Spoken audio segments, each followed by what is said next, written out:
my slam time. Gonna bust up your behind. This is my slam time. Gonna mess up your whole mind. This is my slam time. Gonna bust up your behind. This is my slam time. Gonna mess up your whole mind.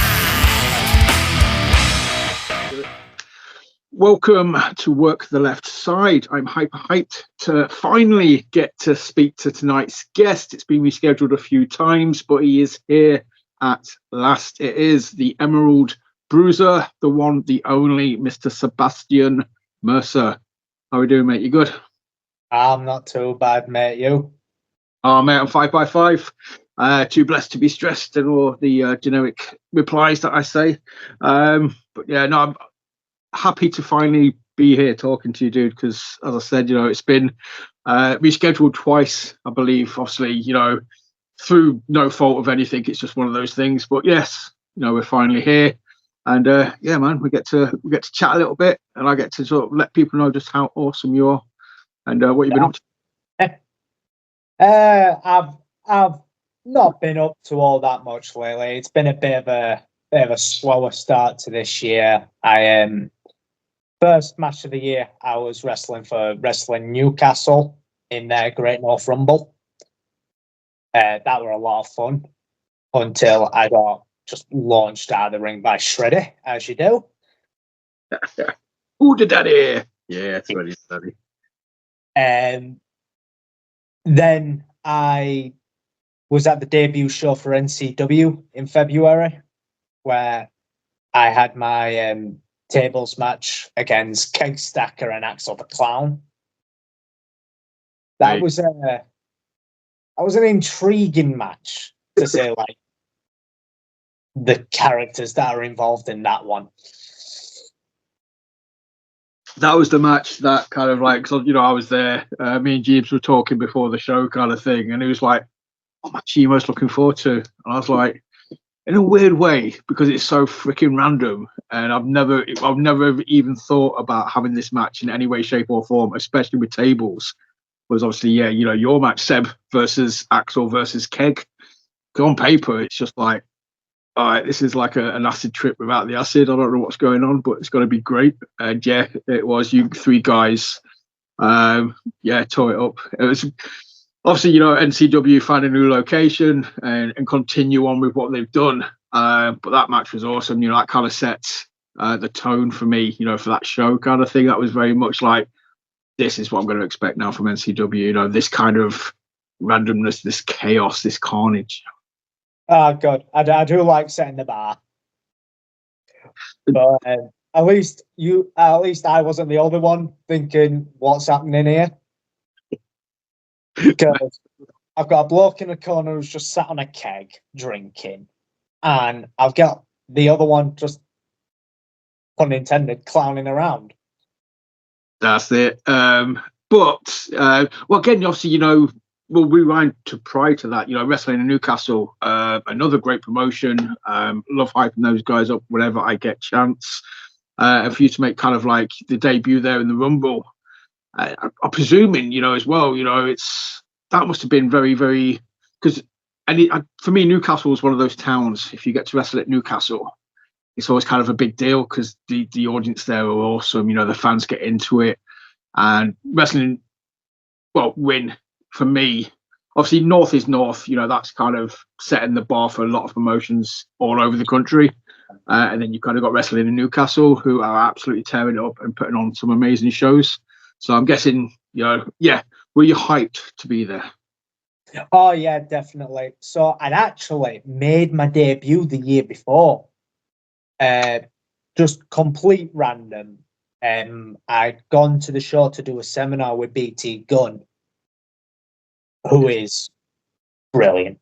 He's just brilliant. And some stuff had happened with a couple of the wrestlers. Some people were ill, some were having travel issues. So they needed some guys. So they grabbed me and they grabbed Joe Sedgwick, put us in a tag team. I'm like, oh, great. Who have we got? Oh, you've got Shreddy and Alexandra Hendry. Now they're two big, beefy lads. Less to say, we didn't last very long in that particular matchup. You and Shreddy, man, you I think inadvertently started to build up this little like. Cause then you obviously mentioned the Rumble, Shreddy. Shreddy seems to have it in for you at Win. I think hopefully this could be something where we see this develop, and then down the line, Seb comes back a little bit more experienced, a little bit more, aggro, and teaches Shreddy a lesson. Well, it could do, because I know we both train at Rampage Brown's training school, which is also up in Newcastle, and he has also thrown me about there as well. So the story's there, it just needs to be told. Ooh, and I think if anyone could do it, again, just I'm a fucker for this. Apologies to everybody involved or listening, but I like to put stuff out in the universe and start fantasy booking and being like, oh, what if this and this and this. But yeah, if anyone was going to do it, I could see that wrestling in Newcastle. I think that'd be awesome, especially because, like I said, for me, you come on leaps and bounds over the last 12 months. You kind of gone from like the UKW. I've seen you at BlackHeart, and then I seem to be seeing you in more and more places at the minute. And momentum seems to be the key word that I always like to say in situations like that. You seem to be building that moment. You seem to be building that momentum up for me. And yeah, I think by the end of the year, I'd love to see you against like you versus Shreddy, at wrestling in Newcastle or something like that. That'd be awesome. That would be quite fun. It'd be a really fun match to do that. Hopefully I go back soon, because I love all the guys up there. Like, a lot of the guys there train at Rampage Brown School, and they're all great talents. And then it's just difficult. Obviously, everyone's fighting for a spot on the card, and everyone's got their own claim to get on it because everyone's just so talented. That's it. There's no lack of talent out there. I stress this point so many times. That's the problem, unfortunately. It's a best case scenario for a lot of promoters. There's only so many matches, but so much talent. You can pretty much pick. Whoever you're going to pick, they've got to be top tier talent, kind of thing. But yeah, training at Rampages, that must be. We'll get to PPW down the line. But as soon as you mention Rampage's name, my eyes kind of like dilute and just like a ecstasy kind of thing. It's just Rampage Brown for me is like the best British wrestler ever. That bar none. He's the top of the tier for me. So I can't even imagine like training at his school is just like an experience within itself. It's brilliant. Like, I try and get there as much as I can as well. I try and get up there at least twice a month. Yeah, Rampage is just one of them guys where, like you said, he's one of the best the country's ever produced, in my opinion. But funnily enough, when I started training, I didn't actually know who Rampage was. I'd had a seminar with him at UKW, and I learned a lot from that 2-hour seminar, and I realized I could do with going up and seeing him. And then after I was training with him for a while, I'm picking up so much stuff, even the little things that I've been doing for like 2 years at that point, changed it ever so slightly, and it's made me 10 times better in that aspect. So then after I started training with him, I started watching some old Progress matches, some old NXT UK matches, and I'm like, yeah, I get the hype. I get why he's so regarded. Because before I started training in wrestling, I didn't know what the indies were. I didn't know anything about British wrestling. I just knew your WWE and your AEW. I'd never watched all else. And then just getting, my first indie show was a show I was just helping out with. I was just on cameras. And just getting thrown into it and then seeing all these guys work people that are on Progress and on Rev Pro. It's like, damn, it's mad. Down the rabbit hole, mate. Down the rabbit hole. I think basically once you start, you can just be like, right, I'll watch this, I'll watch this, I'll watch this, I'll watch this, I'll watch this. Obviously, yeah, I've been around for a while. You know, I kind of fell in love with like just the Rampage character and just the, you know, what he could do with him versus Liam Lazarus, aka Slater, back in Tidal, back in the day, kind of thing. Him versus Liam at Tidal was just groundbreaking for me. I was just like, right, this dude is legit. You know, you just see Rampage and you just like, very few people scare me face to face, but with Rampage, I turn into a cowering baby. I'm like, nope, don't like it. He's a big threatening presence with the agility of a cat, and it gets overused a lot, but it's scary. It's scary how versatile he is. And that is what makes him one of the best, because his technical wrestling's great. His powerhouse levels are insane. And then he can jump up and drop kick someone who's 6 foot straight in the jaw. So what are you doing, man? I've watched the match, going through like the Tidal archives, kind of. I was looking at all the other stuff Rampage has done in there and like Tidal and stuff. There's a match with him versus Styx. And you just think two big meaty men, you know, it's just going to be chops, it's going to be slams, it's going to be suplexes. But this is basically a cruiserweight match, you know, with Styx versus Rampage. It's crazy, you know. If you want to check out, if you want to see another side of his versatility, I can't hype that match up enough. It's freaking mental. So, yeah, I can only imagine, like Scott said, you know, what you learn from him, just fine tuning bits here and there, and it's just elevating you up and up and up. You're just getting better and better and better because of it. Yeah, He's definitely helped me out with like just tweaking little bits. That's helped the Bruiser gimmick with the more intensity, just the way I just do certain things that make me look a bit more threatening. It's that fine tuning. I can't recommend Rampage as school enough. It's every Sunday, unless told otherwise, but 9% of the time, every Sunday on the dot. Dude, and then obviously, like I said, you know, we talked on camera. Obviously, when you're kind of getting into stuff, UKW. I think obviously we kind of mentioned that's one of the first places, if not the first, it was one of. But well, generic question time. You know, what made you take those first steps? What made you decide that you want to give pro wrestling a try? You know, what caused the itch? So I'm really hoping my gaffer, my employer, doesn't see this, but I used to work the weekend shifts. Like, as a shoe job, I'm an engineer, so I'm doing 12-hour shifts all the time. But on weekends, as long as everything's going, you can realistically do what you want. So I used to watch a lot of wrestling while I was working. And a couple of lads just came up to me and just went, "Why don't you do it?" I went, "Well, because I'm like 17, 18 odd stone, so I'm fat as all. I'm 5 foot nothing. And what? How could I be a wrestler?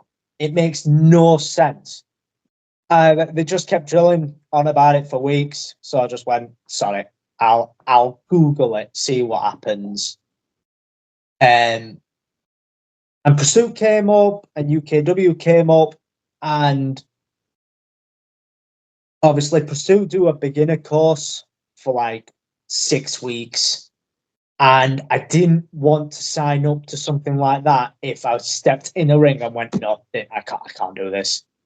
And UKW just offered, anyone can just join in a session for one session. Like, sorry, I'll try it. And so that's my first experience ever seeing. Well, no, I went to one live event for WWE before, but that was the first time I'd ever really been close to a ring. Like I said earlier, I'd not been to any indie shows, so I didn't really know. I took my first bump and I just went, "Yeah, I really like this." It just the adrenaline that it gave me. So then it just kicked straight off there. But then, because I'd already started going to UKW, I just went, it's just easier. Even though it was probably about 2 or 3 times the journey. I kept going.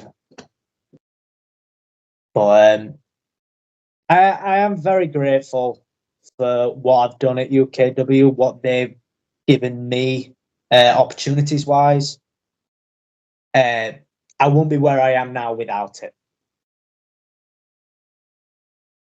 That's it. I mean, yeah, as a starting point, can't fault it. It is what like you said. It was gave you that chance to go in one at a time and being like, right, okay, I'm not committing to anything. Let me just get a feel for it. Do I like it? Yeah, actually, I know. Okay, this is I can do this. Like because that first bump, it's like sort of say, I'm trying to think. It's I'm thinking of Green Street where there's like they're talking about getting punched in the face. It's like sort of saying you got to take that first punch to realise that you don't have like a jaw of glass. And then once you've taken it, it's like, okay, yeah, no, I can do this. I can imagine that being like the first bump, like you sort of said, taking that first bump and being like, I didn't break every single bone in my body. Let's crack on. Yeah, so I think if I'm remembering, I started with like 2 other people as well who'd never been in a ring before. And I spoke to them after the training session. And they went, "Oh yeah, I'll be coming back next week. Can't wait." I never saw him again. Never saw him again. Yeah, part timers. But that's it. And like I said, you went from that. Like I said, we've talked about Rampage School. As again, I mentioned, off camera. I got a little bit of a smile when I sort of started seeing Pursuit pictures. after class photos of everybody in the ring or around the ring, and I was like, Seb, I've started to clock you in the photos at Pursuit as well. I was like, nice, because again, not to besmirch UKW, it's a great starting point, but I think if you do want to start leveling up, then you go to like Rampage School, you go to PPW and stuff like that. That's when you start taking the next steps. That's when you start developing your character and working on fine tuning stuff. Yeah, I totally agree with that. So, PPW was a weird one for a while, not for any particular reason. It was, I mentioned off camera, it was a lot closer to me than anywhere else. Like I used to live about 15 minutes away. I lived just outside of Sheffield at that time.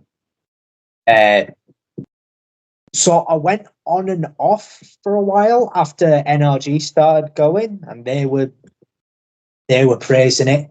So I started going on and off, and I realized it's really good. But then it was like it's where I do have the odd bits of anxiety, no like crippling, but I do have it. So when I went to PPW and then I'm seeing all these other guys that are just phenomenal. Like you've got your Jet Marshalls, your Joe Wades, Ian Skinners, all these lot, and they're just like leaps and bounds in front of me, and I'm just like, should I actually be here? Should I actually be wrestling in general? So I was on and off with going now and then for a while. And then I think it was the back end from about summer of last year. I was just like, I need to be here at least once a week and I need to just crack on. And imposter syndrome. That's kind of sounds like you're kind of suffering from imposter syndrome. Like you're sitting there thinking, like, do I belong here? Should I be, like you said, should I be here? Yes. So it's what I watched the Chris Van Vliet podcast quite frequently, and he had Hornswoggle on a while ago, and he said something that proper resonated with me. And it's a weird one. Hornswoggle will always say that he never believed in himself, but what happened. So he's along for the ride, and that is completely where I'm at. Like I'm not one for blowing smoke up my own arse. If people say that I'm good, I'll take it, but I'll also take it with a pinch of salt. Like, yeah, you're just being nice, whatever. But I will take this as far as I can physically take it. I will do the best I can. So I'm in the gym like 5 days a week, dieting. So I'm working with Dan Bryden to get in the best physical shape I can get in. I'm going to do everything on my part to be the best I can. And what happens, happens. To keep leveling. See how far I can take it. Just keep leveling up. That's all you can do. And obviously, again, I totally get that. I don't take compliments. I hate it when people, because I always kind of feel really kind of patronizing, not patronizing. I feel really hypocritical when I start praising people, because I was like, if people do this to me, I'd be really like cringe and like, dude, mate, shut up. Well, I'm sat here being like, mate, I was awesome. You're awesome. You're great at what you do. And hopefully some of that sinks in. Some of it is, even with a pinch of salt, it's a genuine compliment, and hopefully, you do start to believe it at some point, because I just want to say, doing what you're doing at Rampage's school, doing what you're doing at PPW. I have followed you for the last year or so, and I can see, you coming on leaps and bounds. Like, so Ted, that NCW match was unreal. Seeing you, the way you commanded the ring in that match, and size difference between you and Keg. But in character-wise, you guys could have just been like nose to nose, eye to eye kind of thing. The way that you presented yourself, mate, you were like 6 foot tall in that ring, or 7 foot tall. It was crazy. No, yeah, thank you. So it's always different. Like, I'll always be like, me is me. He's a nice guy. Backstage, I'm a nice guy. Well, depending on who you ask, I'm a nice guy. But then, like, I'm one for, like, in Gorilla, like, I'll just be sat down, I'll be yawning, and I've had some people come up to me in the past where they're like, I didn't think you even wanted to be in the match with me tonight. I'm just like, I don't know what happens. I just sit and I yawn. But then as soon as I'm through the curtain, the whole adrenaline hits. It's completely different. And I'm completely checked out, and I'm completely checked into the character. So when I was at NCW, I was just vibing. I'd got my new gear on. I'd got my entrance music blasting in my ear, and I was just full in character. So then when I did see Keg just sat there drinking, I just twatted the can out of his hand. I'm like, I don't care if I get messed up here. I'm going to throw hands, which I did, and then I got messed up. Yeah. But you look good doing it, dude. That's the key thing. And it was memorable, and you left an impression again, which is awesome. So obviously, I'm guessing, Keg's a Newcastle boy. I'm presuming you'll know him from Rampage's school. Would be amiss to guess that Keg obviously goes there from. I'm trying to remember, because I've had him on the show and we've talked. I'm certain, obviously I know he's been at Rampage's school. So obviously that would be cool, because that was kind of like for you're kind of in the middle. You've got Axl from Pursuit, and then you've got Keg, from Rampage's house, and then you're kind of like that bridge in the middle. Yeah. So it was quite good, because I knew both of them quite well. Like, I'd known Keg for about a year, and I knew Axl on and off from PPW, and we talk now and then. And it was one of them where obviously you've come into a new company. Most people I didn't know, because there's a lot of Scotland lads, a lot of different people from different places, and I got put in the match with the two people I knew the most, and I'm like, oh, we're sorted. Happy days. You know me. I know what you're gonna do. I know what you're gonna do. There you go. It just makes you feel comfortable, doesn't it? Yeah, and it was probably one of my more fun matches, because for my matches, I try and keep it like proper wrestling. Some, like, you still get character stuff in, but I'm mainly focused like on the bell-to-bell action. Whereas this one was a lot more character stuff with bits of comedy, but I think we threw it in nicely. Like we got Keg's character over, we got Axl's clown, we got his gimmick over, but then we also got the bits where I'm the no-nonsense wrestler, and then I just took control. I think we contributed it all really well. We all complemented each other's styles. And it was a lot better than I was expecting. I'm not gonna lie, it was just sound from bell to bell. It was awesome. Like I said it before, like I said at the start of the episode, it kind of set the bar for me. So, that's with the talent that was on that show, that's meant as a huge compliment. You can kind of rock up and set the bar. But obviously, like I say, we'll talk PPW. I want to talk. Actually, well, I'll just take a second to acknowledge Keg Stacker. Whenever his name comes up, I always just like to shout him out and just be like, "We love Keg Stacker. Keg Stacker's awesome. He should be on a lot more shows everywhere." And I want to see more of him in Yorkshire, if possible, please. But BlackHeart, I want to talk about them as well, because I sort of said before NCW, before seeing you, in the pursuit photos, I was kind of watching what you was doing at BlackHeart, because again, we're closely associated with them. So I always like to hype up BlackHeart. And prior NCW, you and Sammy had an awesome match at BlackHeart. Yeah. I really enjoyed that match with Sammy. So I'd known Sammy for quite a while at that point. We'd crossed paths a couple places. I trained with him a few times over at Wrestle Island at the Temple. And then we actually had a tag team match together once at FCB. This was February 2023. If I'm thinking right, I had the perm at that point, which was a choice, let's say. A choice. It was definitely a choice. And I had a tag match with him, and I'm like, this guy can go. And then when I found out that I was wrestling him for the Unleashed title a couple months ago, I was fully buzzing for that match. And we went 20 minutes. Now, for the people who know me, they know I can't really go 20 minutes because my cardio isn't there. And when you've got Sammy Blue, who's very fast, yep, let's just say he used that to his advantage to win.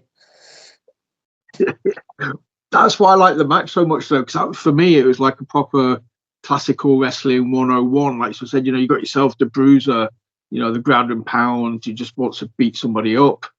And then you got the quick guy, it's quicker than a hiccup. You've got to try and catch him. If you want to hit him, that's fine, but you got to catch him first. And I love that kind of dynamic in a match. And when you've got Yudu on one side, Sammy on the other side, it just, that 20, you say it was 20 minutes. It probably felt like 20 minutes for you, but it's one of those matches where you're watching it. And I was generally shocked. I was like, oh, fuck, they've already had 10 minutes. And I rewatched it. I was like, oh, shit, it actually went for 20 minutes. That's crazy. It just flew by. That were a lot of fun. And that rematch will be happening soon. Nice. How do you find BlackHeart? Because again, it's a promotion that I always like to, I like to shout out BlackHeart. They've got some amazing talent there. Mentioned Sammy, J Rowe, Billy O'Keefe, and obviously Ian Creed. There's a lot of very cool people at BlackHeart. Yeah, definitely. So there were a fair few people that I'd met through UKW when I first started. So obviously, like you said, J Rowe, Billy, and Ian Creed.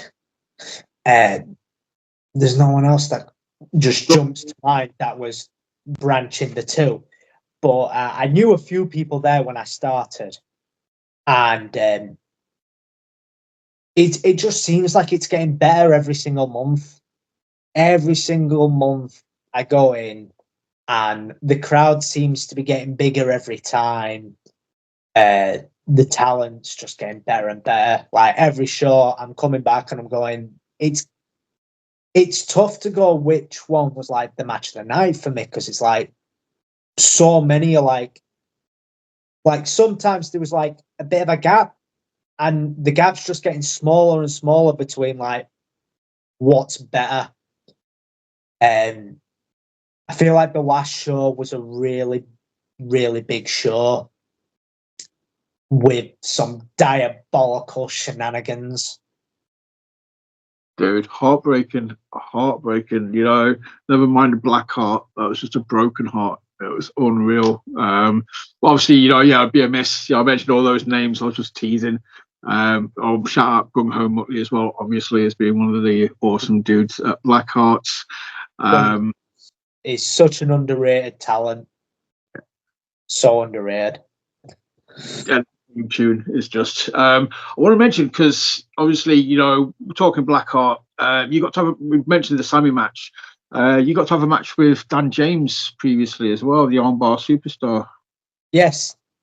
Was that must have been a learning curve because obviously Dan's old school. You know, a lot of fans. He went away for a while, and he's kind of come back, and I think he's kind of there. You know, just I can imagine him being, like I say, a learning block for a lot of people at Blackheart. You know, picking his brain and sort of just trying to get the experience from him.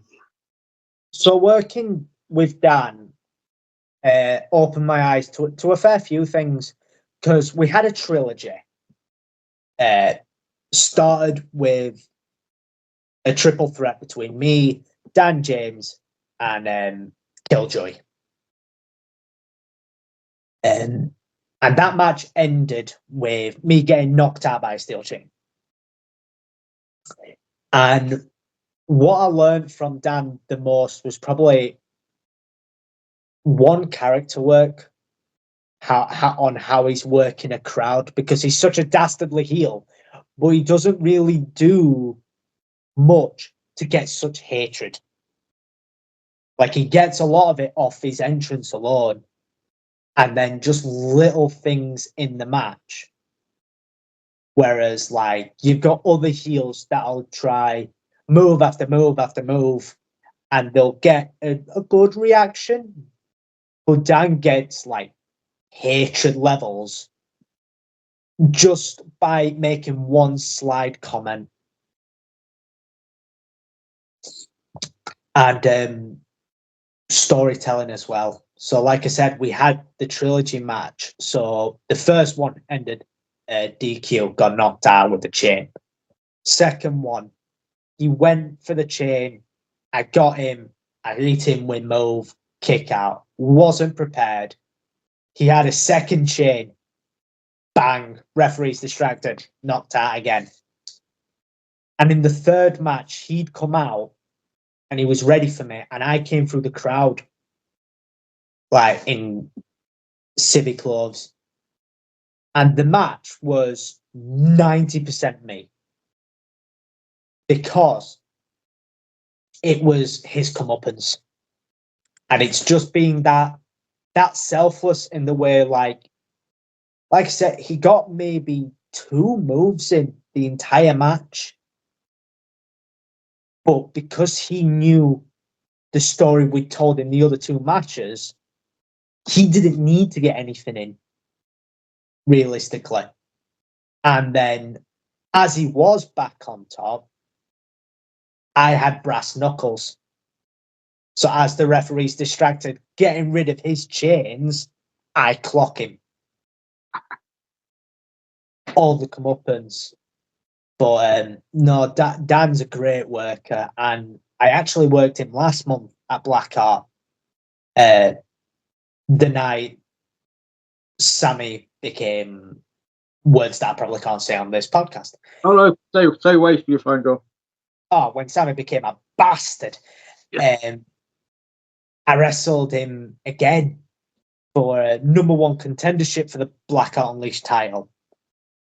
And I think that's my favourite match of the year so far. Wow. Because this time we just went Hail Mary. We just went balls to the wall, doing just hard-hitting stuff, just going from 0 to 60 straight off the bat. And I just really enjoyed that match. Dude, I can imagine it sounds like it would suit you down to the ground. As soon as they get that uploaded onto the YouTube, I will get that watched. I keep trying to get onto them and be like, get it up on you, because I love shouting out BlackHeart, but I've never made it to guys. I always kind of watch from afar or appreciate from afar. So I'm really reliant on them getting the stuff on YouTube for me to be able to watch it. So I'm like, guys, come on, I'm falling way behind here. I can't hype stuff up if I don't know what's going on. I didn't even know Sean Only was champ, until I saw the match graphic for the next show, and I was like, when the hell did that happen? So, but no, I'll look. That's one thing. The advertisement, like, we'll get the poster up, but we might only get the poster up like a week before. But BlackHeart's built that relationship with the fans where it's just like they could not put out anything out, just go, here, we've got a show on this day, and they'll come. Yeah. Whoever would go if you advertised every match on that card will still come if you just give them a date. That's as great of a relationship BlackHeart have with the fans. That's it. That sums it up perfectly. Yeah, I was going to say, it's not in a bad way. I'm not besmirching them kind of thing. They don't have to do, they don't have to do all that sort of stuff some other promotions do. They don't have to hype up the matches or the storylines. Like you said, they can release the poster. Well, they've released it 3 weeks early this time, which is quite ahead of schedule for them kind of thing. But yeah, they don't have to announce any matches. They can just be like, right, we've got a show on this day. Fans will turn up. It's like Field of Dreams. If they build it, they will come, kind of thing. And it's like, you put on a show, they will come. So that to me shows when a promoter's doing, or a promotion's doing something right. Like I say, we don't even have to hype up a match. Just the fans know on the back end of the last show how the last show ended. It's kind of like, right, I need to be at the next show. I know something's going to happen. I need to know how this story continues. And as you've just pointed out there with the Dan James matches, storylines matter at BlackHeart, and they tell them very well. Oh yeah, 100%. But that's the part of wrestling for me that I could always imagine being, the trickiest. Like I said, you can practice the holds, you can practice, doing this, that, and the other in the ring. You can go over it and over and over it until you kind of perfect it. But it's developing that character. It's getting that. It's learning the psychology and how to tell a story. That to me, I presume that's the hardest bit, because there's people out there who still can't do it. So when somebody can do it, it's like, oh shit, that's really fucking impressive. Yeah, like, there's a lot of people that can go out and they can go have a match. There's a fine art to being able to go out and tell a story. Whether that story is underdog giants like your Big Show and your Rey Mysterio, or an injured limb. So starting the match, heel just dirty as all, goes for the leg, and the babyface is on one leg for the entire match. Because even some people struggle with telling that, because they'll be like, oh, my leg's gone, I can't feel my leg. And then 5 minutes later, they'll be doing sprints. Like, there's a fine art to it. And by all means, I'm not saying that I've mastered this art, but anyone can appreciate when it's done properly. Because a lot of people can go out and have a good to great match. Not everyone can go out and have just fans on the feet, emotional for the story that's been told. Yeah, like I went to Rev Pro All In weekend when it was Luke Jacobs versus Michael Oku. And at that point, going in on entrances to both babyface. And they must have gone about half an hour. It was a long match. But by the end of it, I had people behind me wearing Michael Oku t-shirts. The big Michael Oku fans. And they're going, fuck you, Oku. Because they told such a story between the match where it's like Luke had to win, or there was going to be a riot. And I had guys next to me who were like, you know what, I don't care who wins. And even they were saying, fuck you, Oku. That's when you know it's done right, because that's as I always sort of say, as wrestling fans, it's a really weird predicament, because obviously we sit there, we kind of know when you get to a certain age, we kind of know what's what, we know what's going on. We suspend the disbelief. But when a match is done right, it's still real. We still buy into it. We still believe and we still care. And, that's how when something is done just perfectly. It's like, we totally believe it. We're totally sucked into that moment. You've got us on the edge of the seat. And I don't think there's storytelling like it. Absolutely. That's what makes it stand out. That's why it's unique. And I think that's why, why a lot of people love it, like it, appreciate it.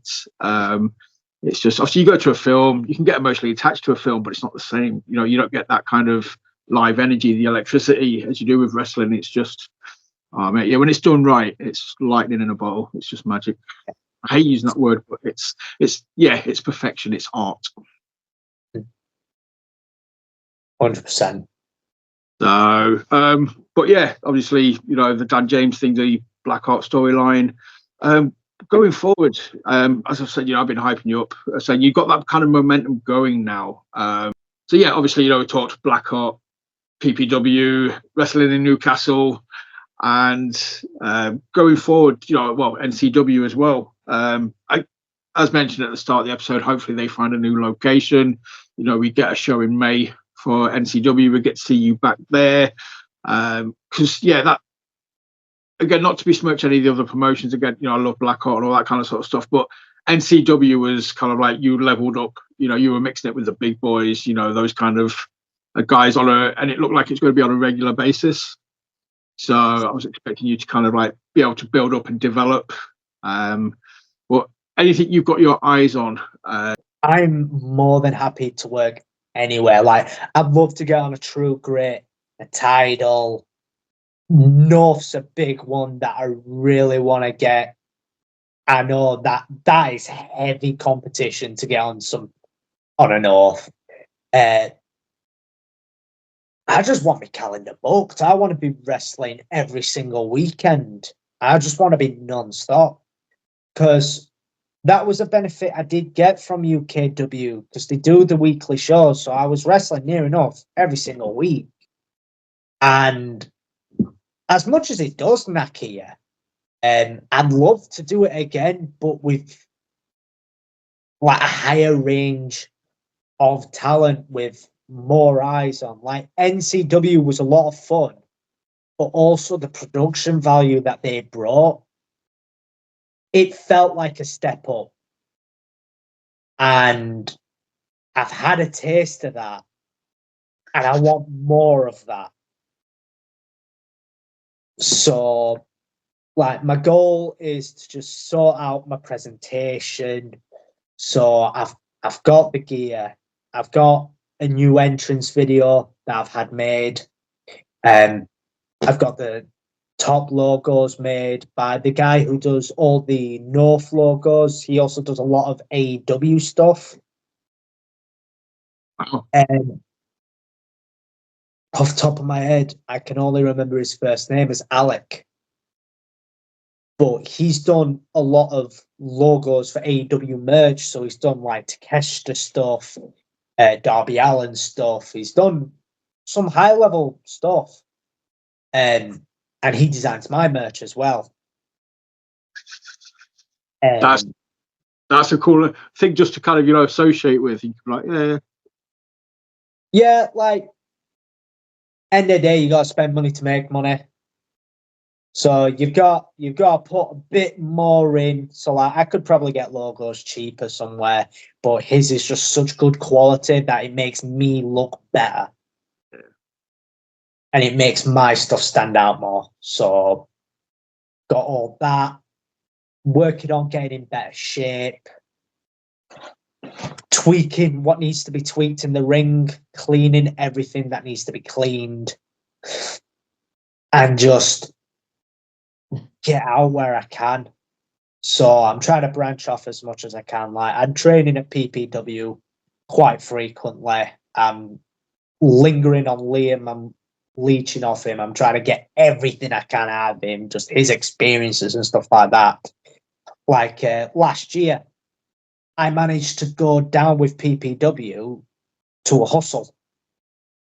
And it was I managed to do a match with him. It was Team PPW versus Team Hustle. That was so much fun. That is probably one of the highlights I have. It wasn't by far like the biggest crowd that I've worked, but like they brought a different kind of energy in London. Their crowd was amazing, and like just getting to team with Kemper and Jet Marshall, like working with them was great, and then working against their guys, that was a lot of fun. But yeah, PPW's helped me come along leaps and bounds. I'm also trying to venture off over to Evo Wrestling in Grimsby, Yes. which is the training school for BWR, which is run by Scotty Rourke. So I'm trying to get in there, learn what I can there as well, because you can never train too many places. But Evo, that's didn't that close though? Because I know a few guys from Evo ended up at Pursuit because I thought that that kind of, or was that just a promotion? Because I know they had like a child promotion to BWR, didn't they? Like a feeder promotion. That's what Evo was. I think they have done. Obviously, my history when it comes to anything indie related in the British scene is like minimal to non-existent until now, where I'm trying to just catch up. But as of now, Evo is open as a training school. I'm only aware of it being just a training school. But yeah, again, they're a lovely bunch of lads that are down there. And a few of who I was. Sorry, dude. If you know Brad, the Brandon Butcher. I know he trains at PPW occasionally. I know he was an Evo guy originally. So. Yeah, I've met him a couple times. Just in passing, I think he's great as well. Just seeing him just do drills. We were just doing drills at PPW, and I'm like, he's sick. And then I've seen him as a hack and slash do tag matches, and I'm like, that's a great chemistry there. We love hack and slash. But yeah, speak to Buddy. If you want to go down to Evo, that's what I was thinking. Just obviously he's tight with those guys down there as well. He'd be a good introduction for you, kind of thing. Yeah, definitely. But yeah, while I can for now, I just want to try and get my name out there to as many places as I can. Because, like I said, realistically, there's nothing off limits for me. Like, I'll travel as far as I need to travel. A couple of years ago, I trained at a Rev Pro school. I only did that for one session, but it was 4 hours there and 4 hours back. It was a long drive, but I'll do what I've got to do. End of the day, if I can retire whenever I retire and go, I did everything I could, I put in the graft, and I either got the success or I'm happy with what I got. Like you said at the start of the video, too blessed to stress. That's crazy though, but that's it. I mean, obviously, I was going to bring up at some point. You mentioned, you've been to the temple, with like Sammy and those guys over, Sean Only's school, Wrestle Island Temple. You mentioned that you've been there, at least once. So you get around, you do try. You want to, and a lot of people say this is a good thing. This is what you should do. You should be trying different schools, because you got to pick up a little bit of something from everywhere, and if you can pull out useful bits from here and there and bring it all together, then that kind of makes you unique. Yeah, I feel like I've definitely drawn aspects off every trainer I've had. So you could definitely see the Rampage stuff that I've been shown. Because he'll send me clips of stuff to go over and tweak to make sure I get right. Like, even as little as an Irish whip can go from looking just standard to looking ruthless. And that's just one of the most basic wrestling maneuvers there ever is. If you leave your feet when you're doing the Irish whip, it just makes it look that much more powerful. It makes you look fierce when you're throwing that opponent into the turnbuckles, kind of thing. If you give that extra bit of oomph and then you kind of jump up while you do it, that's like the ultimate Irish whip. Exactly. And then I've got my bits off Liam, where it's just the emphasis on stuff, not rushing, like doing something, letting it settle and just registering it with the crowd. Like, I love working heel. I absolutely love working heel. Mainly because I can just be more ruthless. I can be a more ruthless bastard. And I don't even have to say anything. I'll probably do the odd thing, but I try, like, I'll not swear in a ring. Because to an extent, it feels like cheating. Yeah. If the occasion calls for it, then yeah. If it feels right in that moment, but if not, I'm not going to do it because I feel like, it's just a cheap pop. Cheap heat. Plus, when you work for the companies that don't let you swear because it's a PG show, you're not going to slip up if you never do it. Exactly. Yeah, exactly. Oh, I mean, you mentioned, like, North, I think, is so obtainable. I think, given your character, the way that you work, again, just put stuff out there into the universe kind of thing. And I know North obviously have got a really good relationship with PPW. I notice a lot of obviously the talent that goes from there to there. It was only like about a year ago, you had Kemper versus Jay Vertigo in like a dark match at a North show kind of thing. Yeah. Mo had a match recently against Jack Maxwell. I say recently, it was probably like 7 months ago or something. But yeah, you had Mo versus Jack Maxwell. Yeah, I was really happy for Mo when I saw that. I was absolutely gassed for him. Mo's awesome. Hamza's awesome. NRG are just awesome. We love NRG here. But yeah, I like the fact that North kind of do give guys a chance, and then it's kind of like, look, yeah, if you take it, the sky's the limit. Like I said, it was about a year ago. Kemper had his dark match, and the dude's freaking. Well, he just won the NCL tournament this year. Yeah, he did. I will say, probably, if I did ever get the chance to work a North, the guy I'd want to work the most is Henry Faust. Yes. He is the guy who's at the top of my list for a North match, because I feel like we just kick the living crap out of each other till the first one falls. But again, I could see that wrestling in Newcastle as well. Obviously that would work there. Definitely. I want to see you versus Vuzic as well. I think anywhere that would be boss. Yeah, I feel like that'd be a good match as well. But I also know he'd twist me up like a pretzel, like he does more.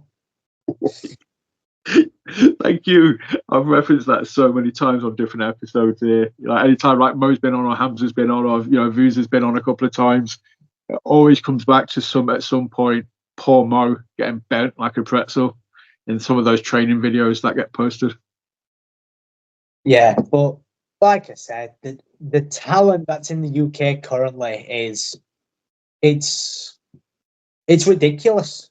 just how well people are. Like, there's guys I came up with who are killing it currently, they might not be on the North lot or big ones, but they're grafting. So like, you've got Mo and Hamza, they're grafting, like they're on True Grit.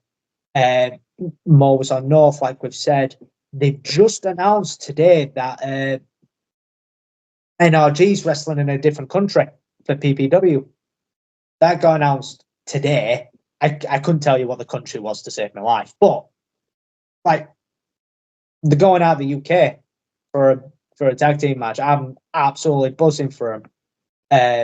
Evan Knight, he's getting about a bit, wrestling for Gauntlet. Yes. And I know he's going to do some great things once he gets out a bit more. Joe Sedgwick as well from UKW. I said, me and him, we travel a lot together. We've done Win together. We're forming the tag team. Whenever that gets set up. Obviously. I don't know if he wants me telling people, but I've been telling people for like the past 6 months. So if he's got an issue with it, he should have piped up 6 months ago. Exactly. Get it out there, get it in the universe, let people know, get people talking about it. Exactly. There's just so many great guys that are just getting about, and then you've got, and that's just talking Leeds. When we're not even talking anywhere else, like you've got Welsh lads currently who are absolutely just killing it everywhere. Like you've got Leon Cage, James Ellis, just so many great talent up and down the country. I mean, look at Leon Slater. Like, it's insanity. The young, still 19 years old? I don't think he's had his birthday yet. I'm sure he's still 19. It's crazy, isn't it? And it's scary. It's scary how good he is at the age he's at. And to say, like, he's just made it into the TNA pay-per-view. And I was having this conversation with somebody the other day, because obviously TNA have kind of got this relationship with NXT at the minute, aren't they? Kind of thing where sometimes people swap over. I'll be like, how would it be to see Leon Slater on NXT or something? They'd be like, what the fuck? You know, what is going on? It's just awesome. That was the correct job. Grew. Obviously, you know, he's been doing it since he was like 10 or something. It's just, you know, it's a good job that he grew to be as tall as he did, you know, and he is as good as he is. Because if it was as good as he was, but he stopped growing up about 5'5", don't think it would have been as successful. Well, yeah, I've met him a few times. He took a training session when I was training there once. He helped me out a fair bit with confidence as well. And I'm just like, you know he's tall, but you don't realize how fucking tall he is until you're there. Like, oh, right, okay, hi. He's just getting better. Like I said, he's still 19. The dude's just getting better and better. And this is the kind of people you've got around you, though, dude. And you're able to kind of pull on that. You're able to pick their brains. You know, you can kind of ask them about, like, say, building up the character, developing the character. We talked about it earlier. These are the people who can help you fine tune the psychology as well. Yeah, definitely. But I do think one of my drawbacks is that when I do go to a PPW or something like that, I'm not selfish enough to pick people's brains and just go up and talk to them and go this and that. I'm just still in that bubble of I'll just crack on. Yeah. No, I've always said this about, because, you know, again, I hear it so much, you know, networking being the golden rule kind of thing. You know, you've got to network, you've got to get out there, you've got to meet people, you've got to shake hands, you've got to introduce yourself. I've said it so many times, you know, I would suck as a wrestler, you know, for that very reason. I couldn't network. I couldn't sort of like take the first step or introduce myself to people, because I'd be like, I don't want to bother them. You know, they've got better things to do than talk to me. I'm just going to stay over here. I'll be the weirdo in the corner who's just kind of sat by himself. I'm the same. I am like, my mum's said it to me numerous times. I'm the most extrovert introvert she's ever met, because I am a proper introvert in every aspect. But then I'll go wrestle, just in revealing stuff and just be shouting at people. And I'm like, in real life, I'd not talk to anyone. It's helped me come out of my shell massively as wrestling, but then also it's given me everything else, every other downside you can get. It's like aches and pains everywhere, especially when like you want to get in shape as well for the gym. Like the body dysmorphia is fucking real. Dude, that's the other thing, when talking to people, one of the weirdest people that I ever heard, or whose name came up when we was talking about that, was Troy Ryan, from Meatwagon. Yeah. And you just like, he suffers quite, well, I was told he suffered quite badly from it. And you're like, if I looked like that dude, I'd walk around with my shirt off all day, every day. Just, but it just goes to show you, it doesn't, it's what you see, it's not what other people see. That's the problem. Yeah, definitely. It's definitely one of them. Because I'm very judgmental on myself, as you probably tell throughout this podcast. And it gets to a point where I've got a couple close friends who will just go, shut the fuck up.